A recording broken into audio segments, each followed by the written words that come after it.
ఇస్తాడు జగ్గారెడ్డి ఈరోజు అక్కడ జరిగింది రాజకీయ సభ కాదు.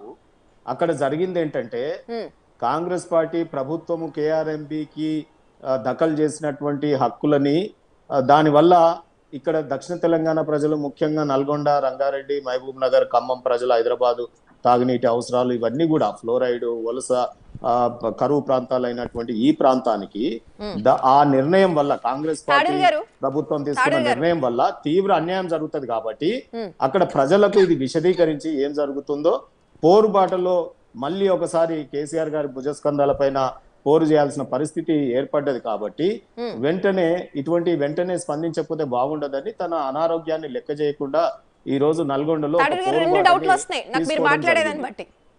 రెండవది చెప్పండి, అడగండి. సో ఒక పక్క ఫక్తు రాజకీయ సభ అంటే జన సమీకరణ కావచ్చు, పెద్ద ఎత్తున నాయకులు రావడం కావచ్చు, నాయకులందరూ ఒకే ప్రాంతానికి వెళ్ళి మాట్లాడడం కావచ్చు, బీఆర్ఎస్ నాయకులు బహుశా రాష్ట్రంలో ఉన్న బీఆర్ఎస్ నాయకులందరూ అక్కడే ఉన్నారు ఈరోజు.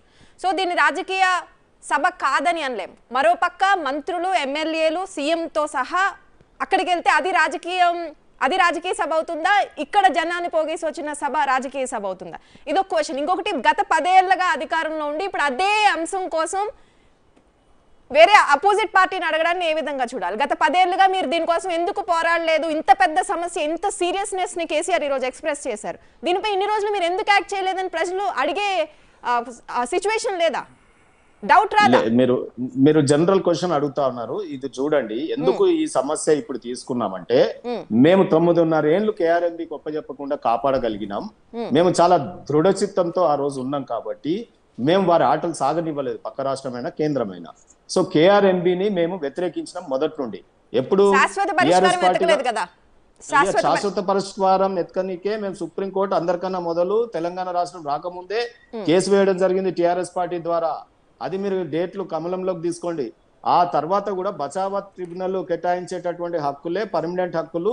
ఈ ప్రాజెక్టుల వారి కేటాయింపులు మంచిది కాదు, కేఆర్ఎంబికి మెయింటెనెన్స్ ఇవ్వడం మంచిది కాదు, మాకు తాగునీరు కావాలన్నా కరెంటు కావాలన్నా వారిని అడగాలన్నా అని మేము 9.5 ఏళ్లు కేఆర్ఎంబికి ఇవ్వకుండా కాపాడినాం.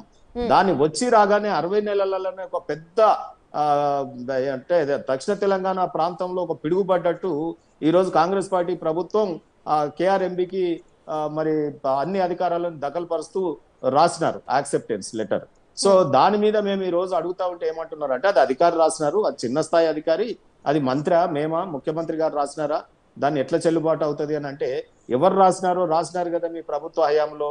ఆ రాసిన దాని మీద మా హరీష్ రావు గారు 1-2 నెలల ముందు నుంచే బయట పెట్టి ఇవాళ ప్రజలకి కేసీఆర్ గారు ఇలా జరగబోతోంది, మరి ఇట్లా జరిగితే గనుక మన దక్షిణ తెలంగాణ, అసలు తెలంగాణ రాష్ట్రం తెచ్చుకుందే ఈ ప్రాంతం పడుతున్న కష్టాలు మేజర్ గా ఆ డిమాండ్ ఉండింది, మళ్ళొక్కసారి పోరుబాటు నడవాల్సి వస్తుంది, మనం అందరం సమాయుతం అవ్వాల్సి వస్తుంది అని ఒక మోటివేట్ చేయడానికి ఈ రోజు ప్రజలకు డౌట్ వస్తుంది కదా, ఇంత ఇంపార్టెంట్ ఇష్యూని టిఆర్ఎస్ గత 10 ఏళ్లుగా బీఆర్ఎస్ పార్టీ ఇంత లైట్ గా ఎలా తీసుకుందని ప్రజల్లో సాధారణంగానే డౌట్ వస్తుంది కదా.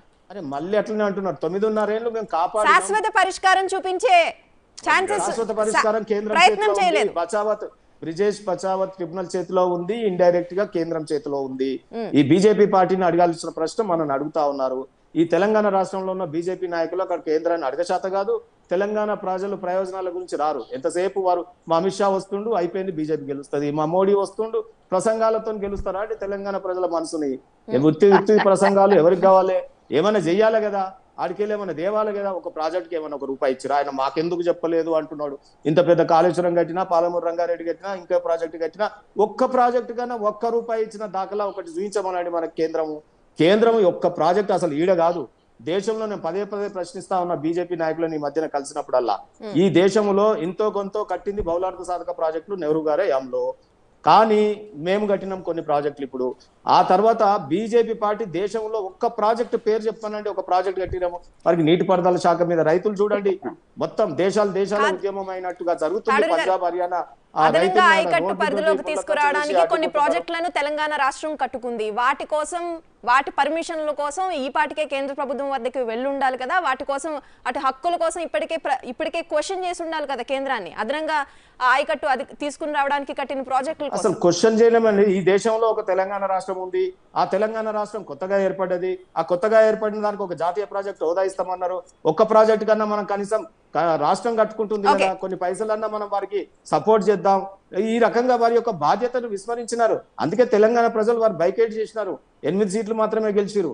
ఆ పార్టీకి ఏడో బిగ్ టీవీలో ఈడ సమయం దొరుకుతుంది కానీ అసెంబ్లీలో 8 మంది ఉన్నారు వాళ్ళు. ఇక్కడ ఏ రకంగా పోరాటం చేస్తున్నారు తెలంగాణ ప్రజలు వారిని ఎప్పుడో బైకాట్ చేసిరు బీజేపీని. కాబట్టి బైకాట్ జనతా పార్టీ ఇక్కడ ప్రజలు వారిని బైకాట్ చేసినారు. ఇంకొకటి మీరు ఇక్కడ గమనించండి, ఈ డ్రామాలన్నీ ఎందుకు అంటున్నా. ఈ బస్సుల యాత్రలు మొన్న పోయి సీఎం గారు చూసి వచ్చినారు, అధికారులు చూస్తారు, ఎంక్వైరీ కమిషన్స్ ఏమైనా ఉంటే చూస్తాయి, ఆ రకమైన చర్యలు ఏమైనా ఉంటే తీసుకుంటారు. కానీ ఈ డ్రామాలు ఏందండి, అసెంబ్లీలో బడ్జెట్ పోయిందా మరి? బడ్జెట్ మీద ఏం చర్చనే జరగదా? ఇక ఓటాన్ అకౌంట్ బడ్జెట్ ఏం కావాలి? బహుశా బీఆర్ఎస్ నాయకులు ప్రాజెక్ట్ వద్దకు వెళ్ళకపోవడం వల్లే, సమగ్ర కుల గురించి బహుశా బీఆర్ఎస్ నాయకులు ఎవరు అక్కడ విజిట్ చేయకపోవడం వల్లే కేవలం 20,000 కోట్లు ఇస్తామన్నారు కదా సప్లాన్ నిధులు. ఏమైనా ఈ చర్చ అంతా జరగకుండా ఇవాళ బీసీల పక్షపాత రాహుల్ గాంధీ గారేమో అక్కడ బీసీలకు మేము అది చేస్తాం ఇది చేస్తాం అంటారు. ఆ చర్చ అసెంబ్లీలో ఎక్కడ వస్తుందో, ఇక్కడ బీసీలు ఎక్కడ పోరాటం చేస్తారో ఓబీసీలు అని చెప్పి దాన్ని మైమార్పించడానికి ఈ కొత్త డ్రామా వీరు తీసుకున్నారు. దానికి బీజేపీ ఒత్తాసు పలుకుతా ఉంది. కాంగ్రెస్ బీజేపీ ఆడుతున్న నాటకం ఇది. సామాజిక తెలంగాణ బీసీల పట్ల చర్చ రాకుండా చేయడానికి మాత్రమే, అసెంబ్లీలో ఓటాన్ అకౌంట్ మీద చర్చ రాకుండా చేయడానికే, వివిధ అభివృద్ధి కార్యక్రమాల చర్చ జరగకుండా ఉండడానికి డ్రామా తెరవేసింది. తాళూరి గారు, బీఆర్ఎస్ నాయకులు ఏమన్నా ఒక కార్యక్రమం తీసుకునే అవకాశం కనిపిస్తుందా? అక్కడ కేవలం 2 పిల్లర్లు మాత్రమే కుంగిపోయినాయి, అట్లా సెట్ చేసుకుంటే మెయింటెనెన్స్ లో భాగంగా అన్ని చోట్ల అదే జరుగుతుంది అని చెప్పే ప్రయత్నం చేయొచ్చు కదా మీరు కూడా. చెప్పే ప్రయత్నం అఖిల పక్షాన్ని కేంద్రం దగ్గర తీసుకుపోమన్నాం, కేఆర్ఎంబీ మీద మాట్లాడతామని చెప్పినాం. అసలు తెలంగాణ కష్టపడి తెచ్చింది మేము కదా. సమస్యలు వస్తే మా సలహాలు తీసుకోమని ఇస్తాం, తప్పేమో తప్పకుండా చేస్తాం కదా. ఇక ఒక్క విషయం శ్రీనివాస్ గారు, ఒకటే ప్రశ్న.